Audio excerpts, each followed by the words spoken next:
తమను రాజకీయంగా ఎదుర్కోవాలని సూచించారు. మాజీ మంత్రి జోగి రమేష్ కుటుంబపరమైన విషయాలను రోడ్డుకు లాగుతోందని ఆయన కోరారు. కూటమి సర్కార్ అధికారంలోకి రాగానే తన కుమారుణ్ణి అరెస్ట్ చేశారని, టీడీపీ ఆఫీస్ మీద దాడి పేరు చెప్పి తనను అరెస్ట్ చేశారని ఆరోపించారు.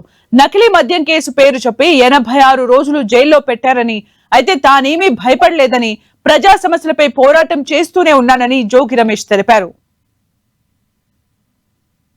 నా భార్య బైబిల్ చదివితే తప్ప అని అడుగుతాం, యేసుక్రీస్తు బోధనలు వింటే తప్ప అని అడుగుతా ఉన్నాం.